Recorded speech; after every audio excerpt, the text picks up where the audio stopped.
falar sobre política. E na hora dos bastidores, Paulo Roberto está por aqui. E aí, Paulo? Anchieta, tudo bem? Tudo sob controle? Tudo tranquilo. Hoje eu cheguei aqui na televisão e encontrei Reginaldo Bastos, assim, ansioso para conversar, para trocar uma ideia, para bater um papo. E procurei saber qual é o assunto, qual é o tema, qual é a temática. Ele disse, estou lembrando aqui dos tempos em que eu conversava com o doutor Chateau. Doutor Chateau, aí não me veio, Chateaubriand. Francisco de Assis Chateaubriand Bandeira de Melo. Quando ele veio inaugurar a TV Borborema, o Reginaldo estava lá, né? Rapaz, Intimidade danada, doutor Chateau. Hoje é dia do TBT, ele está... Exatamente. Minha gente, o presidente Lula, no Japão, foi inquirido pelos colegas repórteres. Presidente, fale sobre a aceitação da denúncia contra Bolsonaro. Aí Lula inicialmente disse, não quero falar sobre isso, é uma questão que está subjúdice e tal, naturalmente orientado pelos advogados, mas depois resolveu dar uma palhinha e a gente separou esse trecho. Não adianta agora ele ficar fazendo bravata, dizendo que está sendo perseguido. Ele sabe o que ele cometeu. Só ele sabe. Só ele sabe o que ele fez. Ele sabe que não foi correto. E não adianta ficar pedindo anistia antes do julgamento. Quando ele pede anistia antes do julgamento, significa que ele está dizendo que foi culpado. Ele deveria provar a inocência dele, porque ele não precisava pedir anistia. Prova que é inocente e vai ficar livre e acabou. Agora, como ele não tem como provar que ele é inocente, como ele não tem como provar que ele não tentou dar golpe, ele fica tentando fazer provocação ainda na sociedade brasileira. Eu só espero que a justiça faça justiça. Presidente Lula, ainda em território japonês, nós temos agora a agenda oficial de Lula, que já está no Vietnã, cidade de Hanoi. Vamos ver aqui? Olha só. Agenda, cerimônia de despedida do Japão, foi o primeiro compromisso, deu essa entrevista coletiva à imprensa, que você viu um trecho, partiu para Hanoi, capital do Vietnã, e chegou a essa cidade do Vietnã. Nos tempos da guerra tinha Vietnã do Norte e Vietnã do Sul. Vietnã do Norte, capital Hanoi, Vietnã do Sul, capital Saigon. Depois parece que houve a unificação, né? Tem até a música do né? Saigon. Acho que é de quem é? Djavan, é? É Emílio Santiago. É Emílio Santiago. Emílio Santiago, Saigon. Isso. Que Alexandre Tan interpreta divinamente bem. Muito bom, não né? é? Pois bem, e o ministro Alexandre de Moraes? Você sabe que é papel da imprensa observar também detalhes de manifestações de autoridades, por que não? E quando exprimia ontem o seu voto lá no Supremo Tribunal Federal, na primeira turma, os colegas de imprensa perceberam que o ministro Alexandre de Moraes estava meio que nervoso, emocionado, voz trêmula, entendeu? E separamos, claro, um trecho dessa fala dele. Você vai perceber que o ministro estava com a garganta seca e tomava uma aguinha e tal. Tem um trecho aqui para a gente acompanhar. Trata-se aqui de denúncia oferecida em face de Jair Messias Bolsonaro pelos crimes de liderar organização criminosa armada, tentativa de abolição violenta do Estado de Direito, golpe de Estado, dano qualificado diz a Procuradoria-Geral da República. A responsabilidade pelos atos lesivos à ordem democrática recai sobre organização criminosa liderada por Jair Messias Bolsonaro, baseada em projeto autoritário de poder, enraizada na própria estrutura do Estado e com forte influência de setores militares. Formaram o núcleo crucial da organização criminosa, mesmo tendo havido adesão em momentos distintos. A consumação do crime do artigo 359-M do Código Penal, tentar depor, por meio de violência ou grave ameaça, o governo legitimamente constituído, ocorreu por meio de sequência de atos que visavam romper a normalidade do processo sucessório. Você vê que até o tom de voz está meio diferente, né? É a emoção do momento. Afinal das contas, um ministro do Supremo Tribunal Federal é um ser humano igualzinho a mim e a você. Agora, já há reação, entre aspas, de juristas do Brasil inteiro sobre o que fez o ministro ontem enquanto externava o seu voto. Ele usou imagens, mostrou alguns vídeos e os juristas estão dizendo que isso não é papel do juiz nesse momento do processo. Lembraram do tal do PowerPoint do Deltan Dallagnol, lembra? Procurador lá da Lava Jato em Curitiba. O ministro mostrou vários trechos de vídeos e, segundo os juristas, nesse momento do processo, não é papel do juiz mostrar nada disso. Aguardemos os acontecimentos.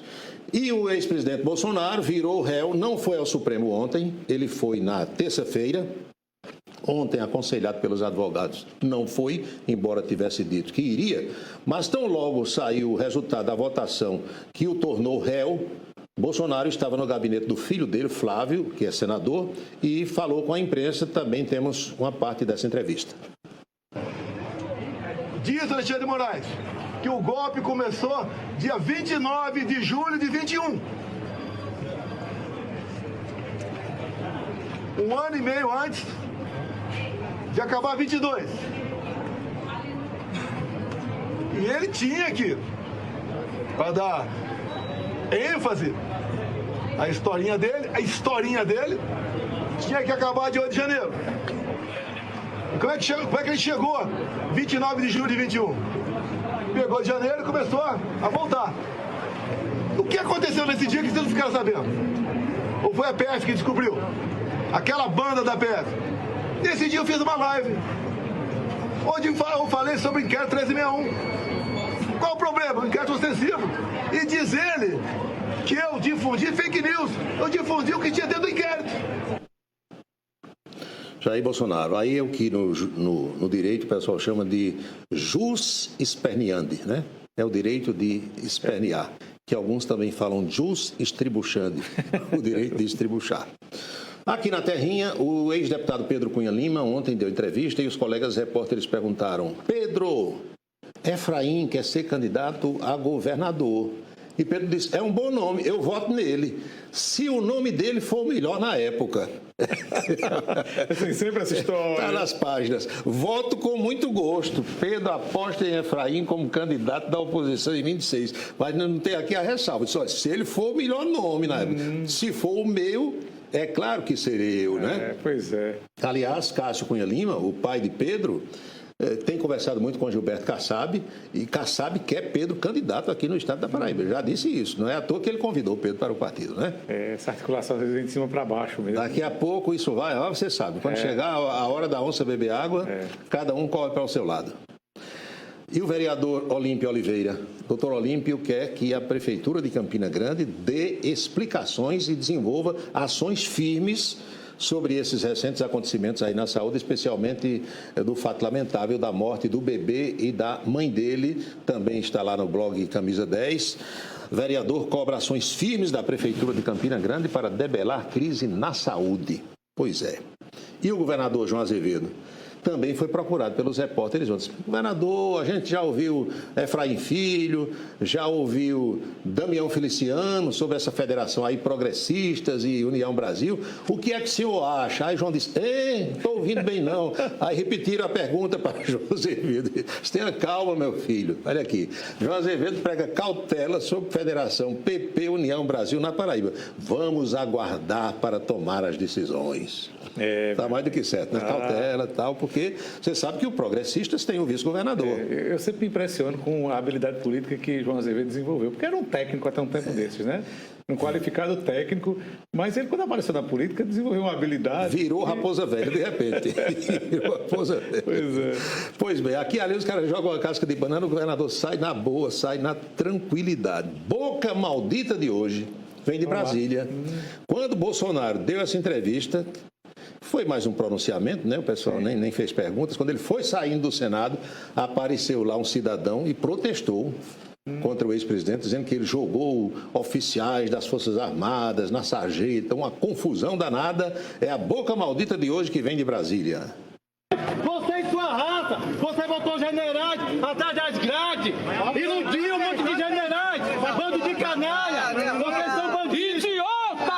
Você é generais atrás das grades, colocou generais atrás das grades, um de população com Covid-19.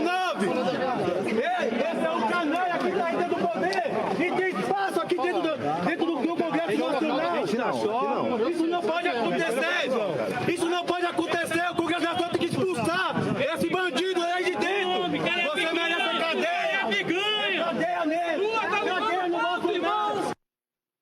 Ganhou os 30 segundos de fama, não ganhou? Ele sai fazendo protesto com o celular ligado, que é para filmar tudo ali, né? Esse cidadão, mesmo que foi preso semana passada, alguns dias na Câmara, fazendo barulho lá dentro da Câmara dos Deputados. As pessoas não têm muito o que fazer, né?